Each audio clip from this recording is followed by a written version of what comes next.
Thank you, and I'd like to extend my thanks to Menarini for supporting the opportunity to deliver this symposium as well. So the topic that I've been asked to speak about is where we're at in terms of current performance of HbA1c testing, what's currently achievable, and a bit of a reality check for some aspects of HbA1c measurement. So just that brief recap, major roles for HbA1c now include diagnosis of type 2 diabetes and monitoring patients with all types of diabetes. So the roles for HbA1c have been long established in terms of monitoring. We've known for many, many years the advantage of monitoring people with diabetes through the use of HbA1c. And in the last 5 to 10 years, the use of HbA1c for diagnosis has become more widely available. And even last year, there are large countries now beginning to adopt HbA1c for diagnosis. So this is a direction we really are moving in terms of the utilisation of this test and for diabetes care. So how is it that we move to diagnosis of diabetes with HbA1c? WHO guidelines were released about 8 years ago that said that HbA1c can be used as a diagnostic for test for diabetes, providing stringent quality assurance tests are in place and that standardised criteria are aligned to the international reference values. They also added that there should be no conditions present which would preclude accurate measurement of HbA1c. At the same time as saying that HbA1c could be used for diagnosis of type 2 diabetes, they also suggested a set point of 48 millimoles per mole, or 6.5%, as the cut point for diagnosing diabetes.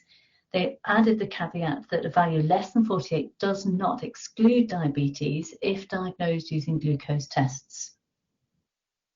So the key areas that we want to focus on are the requirements that HbA1c test needs to meet in order to be used for diagnosis of diabetes. So key issues that we want to look at. So WHO have defined their criteria for wanting to use HbA1c for diagnosis of diabetes, and 3 key issues or themes came from that statement. First of all, the test used must be aligned to international reference values. This means global standardisation of HbA1c. The second key point that I want to highlight is that stringent quality assurance tests need to be in place for the test to be used for diagnosis of diabetes. And in reality, we need the same stringent quality assurance tests in place if we're going to be monitoring people with diabetes. And this requires local, national and international EQA schemes to be in place, so that providers of HbA1c testing have an external way of validating that they're getting accurate and precise results when undertaking HbA1c testing. And another method we have for understanding how well or providing quality assurance for our HbA1c testing is the HbA1c study, which I'll describe briefly later on. And then the other thing that they highlighted was that there were conditions which preclude the use of HbA1c. And these conditions are not necessarily analytical conditions. They are generally biological conditions that we have no control of within the laboratory. And these things include such things as variant, hemoglobins, anemia, and CKD. And I'm going to look at 2 of those issues, along with ethnicity, later on in the talk. So, first point, standardisation. In order for us to meet the WHO recommendations for the use of HbA1c for diagnosis, we needed standardisation of HbA1c. There were national schemes available, such as the NGSP scheme that was born out of DCCT. Japan had a scheme, and there was a Mono-S scheme from Sweden as well. But these systems didn't have true reference methods and didn't have a true primary reference material. So HbA1c is standardised with a new reference measurement procedure. That procedure was developed over the course of 10 years and is long established and has been used now globally for a number of years. So standardisation of HbA1c testing has been achieved, and the IFCC standardisation network is a network that is responsible for global standardisation of HbA1c. So this is done, this is achieved, and this is widely available around the globe now. So just to recap, why did we want to standardise? Well, we want to standardise because we need to ensure patient safety. We need to be able to standardise so that we can have clinical guidelines, and in order to be able to adhere to clinical guidelines, we need to adhere to clinical governance, and also public confidence in the testing that we're providing to them. So these were all reasons over and above the WHO guidance that meant that standardisation of HbA1c was the right way to go. And this is the reference system for HbA1c. Now, I'm not going to go into a lot of detail with this, but basically you can see we do have primary reference materials that are used by the IFCC network for the primary reference measurement procedure. These are then used to make secondary reference materials that are passed on to manufacturers who can use those materials to then have their own internal working calibrator that they use to standardise their materials and reagents that are then provided to the user in the routine laboratory. And you can see from this that there's a traceability chain all the way back from the patient sample through to those primary reference materials, as long as there is no break in that chain. One question I get asked an awful lot is, how do I standardise? So we have standardisation, we have the primary reference measurement procedure, but I can't have that in my laboratory. Well, how do I standardise my HbA1c? And the answer is, you don't need to. What you need to do is utilise a system that can prove that it is part of this reference system network. So you need to choose a manufacturer that can show that they are aligned to the IFCC reference measurement procedure. And this is done through IFCC manufacturer certification. So in order for an individual laboratory to achieve standardisation, it's important they choose a manufacturer that can prove their alignment to the reference system, which is the IFCC network. And if you are commissioning or buying new instruments, it's really important you ask for that evidence. So we have standardisation, and standardisation has been around for a while, and it is working very, very effectively and efficiently. We have standardised measurements for HbA1c and a large number of manufacturers who can show that they're aligned to that network. So the next thing we need to know is, how are we achieving standardisation? Are we actually managing to do this in the real world setting in individual laboratories? And in order to decide whether or not we are managing to achieve standardisation on a global setting, we needed to have some criteria to decide what our goals were for performance. So the IFCC working group developed two models to look at HbA1c performance goals, the biological variation model and the sigma-metrics model. Both of these were tested, and it was decided that the sigma-metrics model was the most effective way forward for us to set goals, quality targets for HbA1c measurement. And the targets were set at 2 sigma at 5 millimoles per mole. So that allowed for some bias or some imprecision to a total of up to 5 millimoles per mole at 48 millimoles per mole.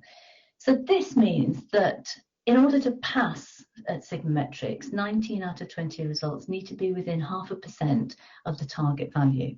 But in order to get really good performance, then you need to be more closer to 0.2% of the target value. But you can see from this graph, you could have a method that has a high bias, but as long as it has a very low imprecision, it would still pass the criteria, and vice versa. Low bias but a higher CV would still potentially pass the sigma-metrics criteria. So we have standardisation, we have goals to decide whether or not we're meeting standardisation. Now we need to test if we actually are meeting those goals. So this was the aim of the HbA1c project. The HbA1c takes aggregated data from national EQA and PT schemes over the globe to give us a worldwide view of how HbA1c tests are performing. And this, we can test HbA1c by manufacturers, but also by country. And also we can delve down into how do individual manufacturers perform in different countries.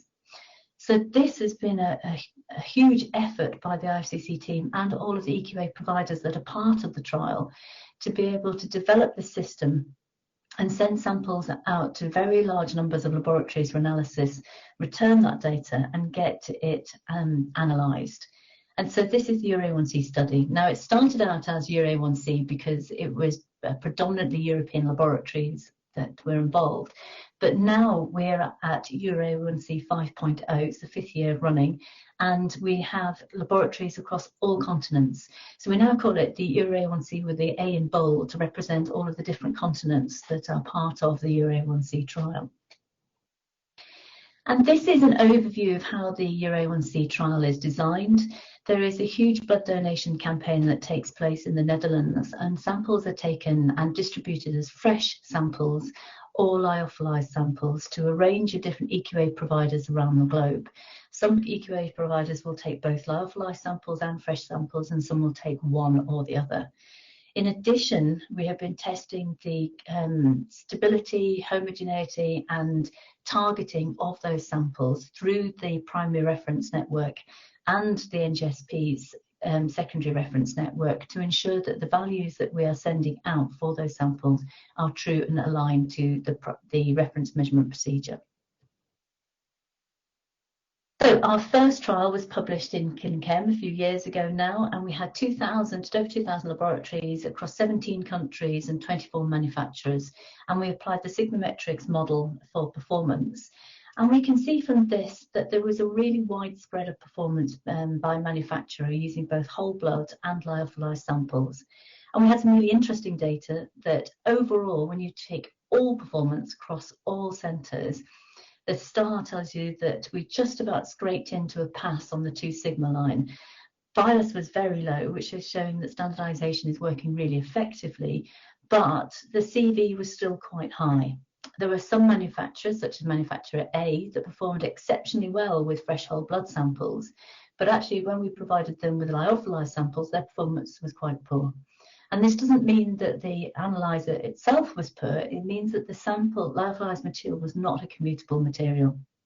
So not only are we learning about the performance of the individual devices and manufacturers by country, we're also learning about how to generate viable, stable, commutable EQA material as well, so that we can expand this system further. Some more recent data from 2019 shows that performance overall has stayed pretty similar. We still have a low bias, which indicates standardization is working well, but we still have a relatively high CV, and that's still of concern for us. Some manufacturers have improved their performance, some manufacturers maybe haven't improved their performance. And it is variable as to how well some of the point of care instruments are performing. Some of them do perform quite well, but others are just outside of that pass line. I haven't shown you the most recent HbA1c data because at the moment we are impacted by COVID and the trial is not running quite the same way as we normally run it. So I thought this was the most relevant data to show the progress that's being made. So why do we care? We've got standardization. We set goals to say this is what the error we allow around that standardization process to be. And we've tested it with HbA1c and said on the whole, we are meeting those goals. So why is it important? And the answer is it's really important to translate that scientific and analytical performance into the clinical utility of the test. The problem we have with HbA1c is that it's a very, very narrow range in values between an HbA1c that is diagnostic of diabetes versus an HbA1c which indicates low risk of diabetes. In fact, depending on the criteria that you use, because it varies by country, there is as little as 7 millimoles per mole difference between somebody who would be considered low risk of diabetes and somebody who's considered at risk or has a diagnosis of diabetes. Now, that might seem like quite a big difference, but when you look at the impact of analytical performance on that difference, you can see that bias and imprecision can have quite a significant impact in narrowing that gap between low risk and diabetes. The very small errors can have quite a big impact on interpretation. So if you look at bias first, if you have a sample that has no bias and the expected value is around about 45 millimoles per mole, then you should get the true value of 45 millimoles per mole. But if your system is running a small positive bias of around 2 millimoles per mole, it's possible that person who would be previously indicated at increased risk of diabetes would actually then be diagnosed with diabetes. And the same works with a negative bias in the opposite direction. If you have a patient whose sample is around about 45 millimoles per mole, but you have a negative bias of around 2 to 3 millimoles per mole, for some systems where their low risk criteria is 42 millimoles per mole, then you would actually categorize that patient as low risk, and they may not come for more follow-up, and they may not adhere to dietary and lifestyle intervention advice because they would consider themselves to be at low risk. So very small biases can have quite a big impact on patient samples that sit in that middle increasing risk zone. And then if we look at the impact of CV, if we have a CV of around 1%, you can see from the blue boxes that that gives you a small difference in the value that you're going to get, around about 45 millimoles per mole. But if you increase that CV to 2%, you're beginning to border on between two different categorizations for HbA1c. And if your CV increases to 4%, you can see that a patient sample could be diagnosed as anywhere between low risk of diabetes to a diagnosis of diabetes, when in fact the value is meant to be somewhere in the middle where there's increasing risk of diabetes. So if you take a combination of CV and bias together, you can see that it would be very easy for the small changes to have quite a big impact on the information, the message that's clinically provided with the use of this test. So that's why it's really important for us to standardise, to reduce that bias, but also for us to have those national and international EQA schemes that tell us what our imprecision is, so that we can make a judgment as to whether or not the values that we're providing and the clinical interpretation of those values is valid. So the final area I wanted to consider from the WHO guidance was conditions which preclude the use of HbA1c. Now, there's quite a long list of conditions that were things that affect HbA1c measurement, and these include the requirement not to use HbA1c for diagnosis of type 1 diabetes. It shouldn't be used in the presence of hemoglobin variants. There is evidence that HbA1c increases with age independent of glucose. Ethnicity is known to have an impact, as does CKD, and then there's a whole list of different drugs and other conditions that may or may not impact on HbA1c. Now, I could spend a long time talking individually about all of those, but I'm just going to highlight two. First one is ethnicity. One of my PhD students undertook a very rigorous systematic review with 55 studies and a large meta-analysis of data looking at the impact of ethnicity on HbA1c values, and compared different ethnic groups to white participants and also between ethnic groups as well. But when you consider HbA1c against white ethnic groups, South Asians and whites compared, there was a significant increase in HbA1c in the South Asian group. Same also, there was a significant rise in HbA1c with the Black group, East Asians and Hispanic groups, and you can see from the slide to varying degrees which the HbA1c were different for the same glucose. This is after adjusting for glucose. And I'd have given an example of a forest plot that shows you that positive difference in HbA1c levels in Black ethnic groups. So it's clear that we definitely have ethnic differences between different groups. And there are some advocates for looking at ethnicity specific cutoffs, and there are some groups that say, well, these groups are still quite small and within the analytical area that we're seeing, so at the moment we should hold off having different cutoffs for different ethnic groups. The other thing we looked at was chronic kidney disease. We started with a population of over 1 million and whittled this down to 135,000, a sample population of nearly 135,000 participants with HbA1c greater than 42 millimoles per mole at entry into our study. And what we found there was a statistically apparent change in the relationship between HbA1c and fasting plasma glucose due to increasing CKD stage. And this was independent of anemia, which is thought to be one of the mediators of the change in relationship between HbA1c and fasting plasma glucose in CKD. So mild to moderate CKD had some impact, but this wasn't really considered to be clinically significant for those patients in primary care with good long-term control. However, anemia is a potential mediator that needs further exploration. So although our data said that anemia wasn't mediating this relationship, we could really do with a much bigger sample size of anemic patients to be able to really test that.